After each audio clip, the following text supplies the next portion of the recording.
ಸದನದಲ್ಲಿ ಶಿಕ್ಷಣ ವಿಷಯವಾಗಿ ಬಹಳಷ್ಟು ಔಚಿತ್ಯಪೂರ್ಣವಾಗಿ ಮಾತನಾಡಿದಂತ ಡಾಕ್ಟರ್ ನಿರಂಜನ ಆರಾಧ್ಯ ಅವರೇ, ಡಾಕ್ಟರ್ ಅಬ್ದುಲ್ ಅಜೀಜ್ ಅವರೇ, ಹಿರಿಯ ಪತ್ರಕರ್ತರಾಗಿರ್ತಕ್ಕಂಥ ರವೀಂದ್ರ ರೇಷ್ಮೆ ಅವರೇ,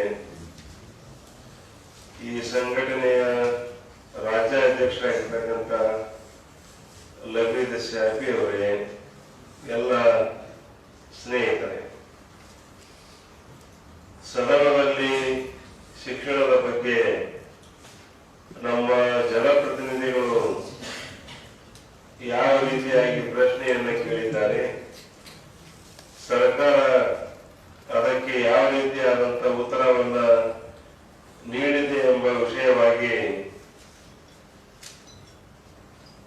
ಸ್ಟೂಡೆಂಟ್ ಇಸ್ಲಾಮಿಕ್ ಆರ್ಗನೈಸೇಷನ್ ವತಿಯಿಂದ ತಾವು ವಿಶ್ಲೇಷಣೆಯನ್ನು ಮಾಡಿದ್ದು ನಿಜಕ್ಕೂ ಔಚಿತ್ಯಪೂರ್ಣ. ಅಖಿಲ ಭಾರತ ಪ್ರಾಥಮಿಕ ಶಿಕ್ಷಕರ ಫೆಡರೇಷನ್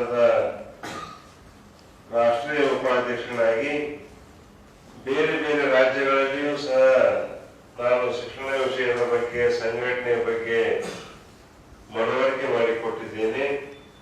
ಕರ್ನಾಟಕದಲ್ಲಿ ತಾವೇನು ಈ ಕಾರ್ಯವನ್ನು ಮಾಡಿದ್ದೀರಿ, ಈ ರೀತಿಯಾದಂತಹ ಕಾರ್ಯವನ್ನ ಜನಪ್ರತಿನಿಧಿಗಳು ಸದನದಲ್ಲಿ ಶಿಕ್ಷಣ ವಿಷಯವಾಗಿ ಯಾವ ರೀತಿಯಾಗಿ ಪ್ರಸ್ತಾಪ ಮಾಡಿದ್ದಾರೆ ಎಂಬ ವಿಷಯವಾಗಿ ವಿಶ್ಲೇಷಣೆಯನ್ನ ಮತ್ತು ವರದಿಯನ್ನ ಬೇರೆ ರಾಜ್ಯದಲ್ಲಿ ಯಾವ ವಿದ್ಯಾರ್ಥಿ ಸಂಘಟನೆಗಳು ಸಹ ಮಾಡಿಲ್ಲ ಅಂತ ತಿಳ್ಕೊಂಡು ಈ ಸಂದರ್ಭದಲ್ಲಿ ಕೇಳಬಯಸ್ತಾ ಇದ್ದೇನೆ. ಅತ್ಯುತ್ತಮವಾದಂತಹ ಒಂದು ಕಾರ್ಯವನ್ನ SIO ಮಾಡಿದೆ. ಅದಕ್ಕೆ ರಾಜ್ಯದ ಮತ್ತು ರಾಷ್ಟ್ರದ ಸಮಸ್ತ ಶಿಕ್ಷಕರ ಪರವಾಗಿ, ಸಂಘಟನೆ ಪರವಾಗಿ ಅಭಿನಂದನೆಯನ್ನ ಸಲ್ಲಿಸ್ತಾ ಇದ್ದೇನೆ.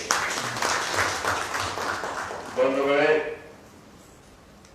ನಾವು ಆಯ್ಕೆ ಮಾಡಿದಂತ ನಮ್ಮ ಜನಪ್ರತಿನಿಧಿಗಳು ಯಾವುದೇ ವಿಷಯದ ಬಗ್ಗೆ ಎಂತ ಪ್ರಶ್ನೆಗಳನ್ನು ಕೇಳಿದ್ದಾರೆ, ಸರ್ಕಾರ ಅದಕ್ಕೆ ಯಾವ ರೀತಿಯಾಗಿ ಉತ್ತರವನ್ನ ಕೊಟ್ಟಿದೆ ಎಂಬ ವಿಷಯವಾಗಿ ಅದರ ಮಾಹಿತಿಯನ್ನ ಪಡೆಯತಕ್ಕಂತ ಹಕ್ಕು ಎಲ್ಲರಿಗೂ ಇದೆ. ಶಿಕ್ಷಣ ವಿಷಯವಾಗಿ ತಮ್ಮ ಬದ್ಧತೆಯನ್ನ ಯಾವ ರೀತಿಯಾಗಿ ನಮ್ಮ ಶಾಸಕರು ತೋರಿಸಿದ್ದಾರೆ ಎಂಬ ವಿಷಯವಾಗಿ ಕಳೆದ ಮಾರ್ಚ್ ತಿಂಗಳಲ್ಲಿ ನಡೆದಂತ ಅಧಿವೇಶನದ ವಿಷಯವಾಗಿ ತಾವು ವಿಶ್ಲೇಷಣೆಯನ್ನು ಮಾಡಿದ್ದೀರಿ. ವಿಶೇಷವಾಗಿ ಡಾಕ್ಟರ್ ನಿರಂಜನ ಆರಾಧ್ಯ ಅವರು ಮತ್ತು ಡಾಕ್ಟರ್ ಅಬ್ದುಲ್ ಅಜೀಜ್ ಅವರು ಈಗಾಗಲೇ ಆ ವಿಷಯವಾಗಿ ಮಾತನಾಡಿದ್ದಾರೆ.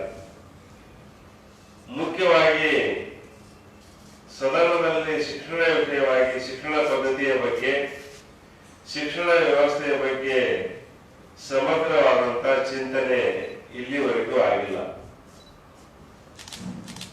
ಶಿಕ್ಷಕ ಕ್ಷೇತ್ರದಿಂದ ನಾವು ವಿಧಾನ ಪರಿಷತ್ತಿಗೆ ಆರಿಸಿ ಕಳಿಸ್ತಕ್ಕಂತ ಒಂದು ವ್ಯವಸ್ಥೆ ಇದೆ.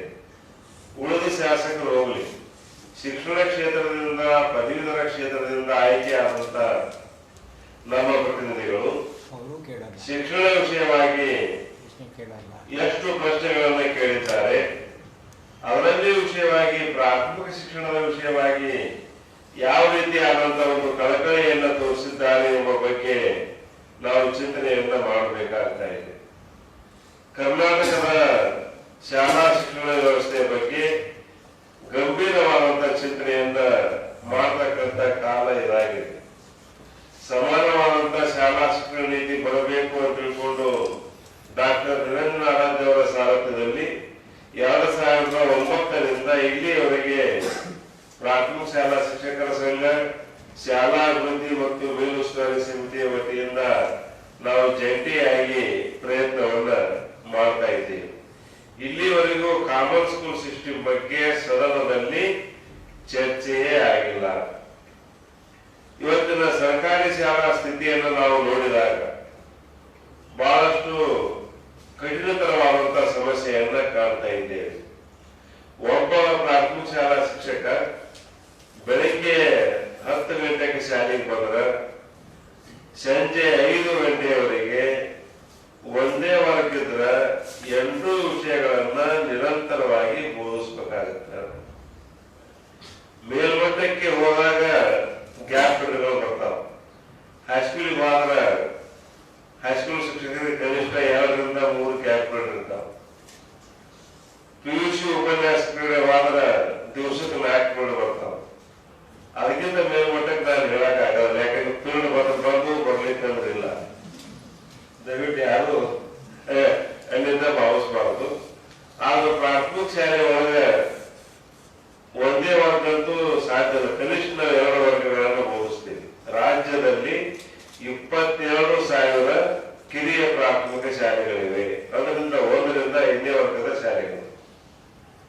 ಅಲ್ಲಿ 2 ವರ್ಗಗಳನ್ನು ನಾವು ಬೋಧಿಸ್ತೀವಿ ಅಂತಂದ್ರೆ ಕನಿಷ್ಠ 2 ವರ್ಗ 16 ಪೀಳಿಗೆ 16 ಅವಧಿಗಳನ್ನ ಒಬ್ಬ ಶಿಕ್ಷಕನಿಗೆ ಬೋಧಿಸಲಿಕ್ಕೆ ಸಾಧ್ಯವೇ? ಇಲ್ಲಿ ಗುಣಾತ್ಮಕ ಶಿಕ್ಷಣವನ್ನು ನೀಡಲಿಕ್ಕೆ ಸಾಧ್ಯವೇ ಅಂತಕ್ಕಂಥ ಪ್ರಶ್ನೆಯನ್ನ ಯಾವ ಶಾಸಕರು ಇಲ್ಲಿವರೆಗೆ ಚಿಂತನೆಯನ್ನ ಮಾಡಿಲ್ಲ. ಇದು ಕೇವಲ ಪೀಳಿಗೆಗಳಾಗ್ತದೆ. ಬೆಳಗ್ಗೆ ಹೋದ ತಕ್ಷಣ ಮಕ್ಕಳಿಗೆ ಕ್ಷೀರಭಾಗ್ಯ ಯೋಜನೆಯಲ್ಲಿ ಹಾಲನ್ನು ಕೊಡಿಸ್ತೀವಿ. ಆಮೇಲೆ ಬಿಸಿ ಊಟದ ಉಸ್ತುವಾರಿಯನ್ನು ನೋಡ್ಬೇಕಾಗುತ್ತೆ. ಅದರ ಜೊತೆಗೆ ಈ ಕ್ಲರ್ಕಲ್ಗೆ ಸಂಬಂಧಪಟ್ಟಂತ ಎಲ್ಲಾ ಕೆಲಸಗಳನ್ನ ಶಿಕ್ಷಕರೇ ಮಾಡಬೇಕಾಗುತ್ತೆ. ಪ್ರಾಥಮಿಕ ಶಾಲೆಗಳಿಗೆ ಇಲ್ಲಿವರೆಗೂ ಕ್ಲಾಸ್ 4 ಎಂಪ್ಲಾಯಿಗಳು ಇಲ್ಲ.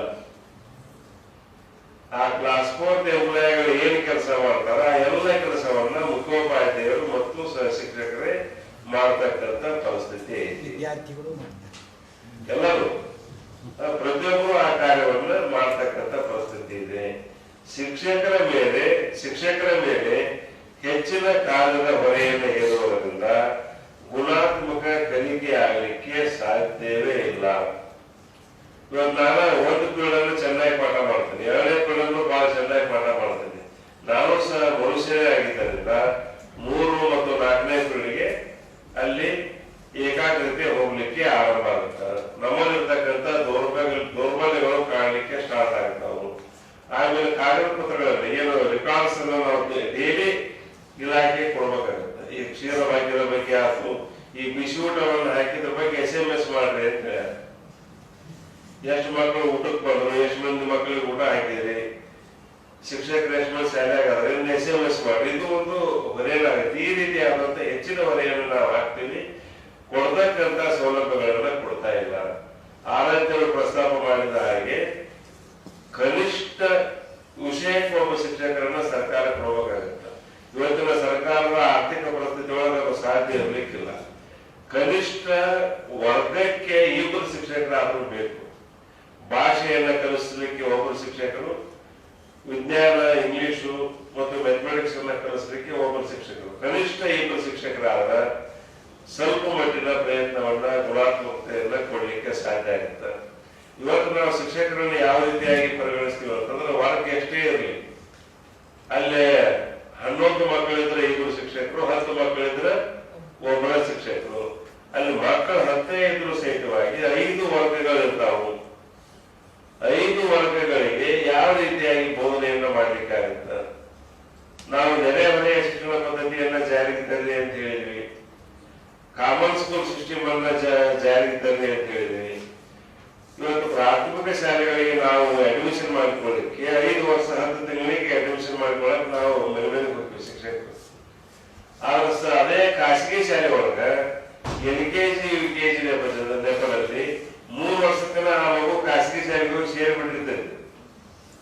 ಒಮ್ಮೆ ಖಾಸಗಿ ಶಾಲೆಗೆ ಹೋದಂತ ಮಗು 5 ವರ್ಷ 10 ತಿಂಗಳಿಗೆ ನಮ್ಮ ಶಾಲೆಗೆ ಹೆಂಗ್ ಬರಕ್ ಸಾಧ್ಯ? ಇದರಿಂದ ಸರ್ಕಾರಿ ಶಾಲೆಗಳ ದಾಖಲಾತಿ ಮಟ್ಟ ಕುಸಿಲಿಕ್ಕೆ ಕಾರಣ ಆಗಿದೆ.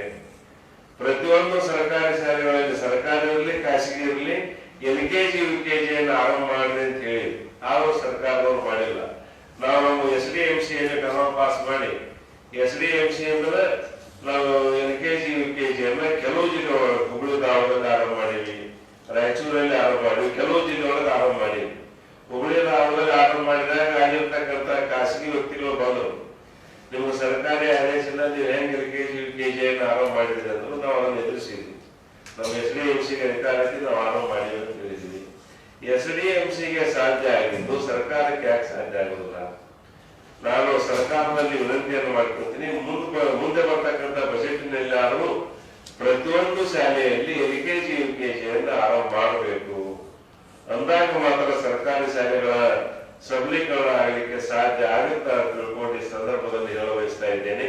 ಈ ನಲಿಕಲಿ ಅಂತ ಏನಿದೆ ಅದು ಹೆಸರಿಗೆ ಮಾತ್ರ ನಲಿಕಲಿ ಅದು ಇಂಡೈರೆಕ್ಟ್ ಆಗಿ ಬಹುವರ್ಗ ಬೋಧನೆ, ವರ್ಗಕ್ಕೆ ವಿಷಯಕ್ಕೆ ಒಬ್ಬ ಶಿಕ್ಷಕರನ್ನು ಕೊಡಕ್ಕೆ ಆಗುದಿಲ್ಲ ಅಂತ ತಿಳ್ಕೊಂಡು ಹಳೆಯ ಪದ್ಧತಿಗೆ ಒಂದು ಹೊಸ ಹೆಸರನ್ನು ಇಟ್ಟು ನಲಿಕಲಿ ಅಂತೇಳಿ. ಕಲಿನಲಿಗೂ ನಲಿಕಲಿಗೂ ಏನೂ ವ್ಯತ್ಯಾಸ ಇಲ್ಲ. ನಾವು ಕಲಿನಲ್ಲಿ ಇದ್ದಾಗ ಯಾವ ರೀತಿಯಾಗಿ ಪಾಠ ಮಾಡ್ತಿದ್ವಿ, ನಲಿಕಲಿ ಇದ್ದಾಗೂ ಅದೇ ರೀತಿಯಾದಂತ ಪಾಠವನ್ನು ಮಾಡ್ತೀವಿ. ನಲಿಕಲಿ ಬಹಳ ಬೆಸ್ಟ್ ಇತ್ತಂದ್ರ ಅದನ್ನ ರಾಜ್ಯಾದ್ಯಂತ ರಾಷ್ಟ್ರಾದ್ಯಂತ ಅನುದಾನ ರಹಿತ ಅನುದಾನ ಸಹಿತ ಸರ್ಕಾರಿ ಇಂಗ್ಲಿಷ್ ಮೀಡಿಯಂ ಎಲ್ಲಾ ಶಾಲೆಗೆ ಯಾಕೆ ಅನುಷ್ಠಾನ ಮಾಡಿಲ್ಲ. ಇದು ಶಿಕ್ಷಕರು ಕೊಡಕ್ಕೆ ಆಗುದಿಲ್ಲ ಅಂತ ತಿಳ್ಕೊಂಡು ನಲಿಕಲಿ ಅಂತ ಹೆಸರಿಟ್ಟುಬಿಟ್ರು. ಈಗ ಶಿಕ್ಷಕರು ನಾವು ಏನೇ ನಮ್ಮ ಸಂಘದಿಂದ ಹೇಳಿದ್ರೆ ಅದಕ್ಕೆ ಅವ್ರು ಏನಂತಾರ, ಇಲ್ಲ ನೀವು ಶಿಕ್ಷಕರು ಸರಿಯಾಗಿ ಕೆಲಸ ಮಾಡೋದ ನೆಪ ಹೇಳ್ತೀರಿ ಅಂತ. ಇಂಥ ನಮ್ಮ SIO ಸಂಘಟನೆಗಳು, ಶಿಕ್ಷಕ ಸಂಘಟನೆಗಳು ಈ ಬಗ್ಗೆ ಹೆಚ್ಚಿನ ಆಸಕ್ತಿಯನ್ನು ವಹಿಸಿ ಸರ್ಕಾರಿ ವ್ಯವಸ್ಥೆಯನ್ನ, ಸರ್ಕಾರಿ ಶಾಲೆಗಳನ್ನ ಉಳಿಸಿ ಬೆಳೆಸ್ತಕ್ಕಂಥ ಕಾರ್ಯವನ್ನ ಮಾಡಬೇಕು ಅಂತ ತಿಳ್ಕೊಂಡು ಈ ಸಂದರ್ಭದಲ್ಲಿ ಹೇಳುತ್ತಾ, ವಿಶೇಷವಾಗಿ ನವೀನ್ ಶಾಫಿ ಅವರಿಗೆ ಮತ್ತು ಅವರ ಸ್ನೇಹಿತರಿಗೆ, ಸಂಘಟನೆ ಎಲ್ಲ ಸ್ನೇಹಿತರಿಗೆ ನಾನು ಧನ್ಯವಾದವನ್ನು ಅರ್ಪಿಸ್ತೀನಿ. ಪ್ರಪ್ರಥಮವಾಗಿ ಕಳೆದ 3 ವರ್ಷದಿಂದ ತಾವು ಸದನದಲ್ಲಿ ನಮ್ಮ ನೇತಾರರು, ನಮ್ಮ ಜನಪ್ರತಿನಿಧಿಗಳು ಯಾವ ರೀತಿಯಾದಂತ ಪ್ರಶ್ನೆಗಳನ್ನ ಶಿಕ್ಷಣದ ಬಗ್ಗೆ ಕೇಳಿದ್ದಾರೆ ಎಂಬ ವಿಷಯವಾಗಿ ವಿವರವಾದಂತಹ ವರದಿಯನ್ನು ತಯಾರಿಸಿ ಅದನ್ನ ಮುದ್ರಿಸಿ ಎಲ್ಲರಿಗೂ ವಿತರಿಸತಕ್ಕಂಥ ಕಾರ್ಯವನ್ನು ಮಾಡ್ತಾ ಇದ್ದೀರಿ. ಅದಕ್ಕಾಗಿ SIOಗೆ ನಾನು ಅನಂತ ಧನ್ಯವಾದವನ್ನು ಅರ್ಪಿಸಿ, ನಾವು ಸದಾ ನಿಮ್ಮ ಜೊತೆ ಇರ್ತೀವಿ, ಶಿಕ್ಷಣ ವಿಷಯವಾಗಿ ಸಹಕಾರವನ್ನು ಕೊಡ್ತೀವಿ ಅಂತ ತಿಳ್ಕೊಂಡು ಈ ಸಂದರ್ಭದಲ್ಲಿ ಹೇಳಿ ನನ್ನ ಮಾತನ್ನು ಮುಗಿಸ್ತೇನೆ.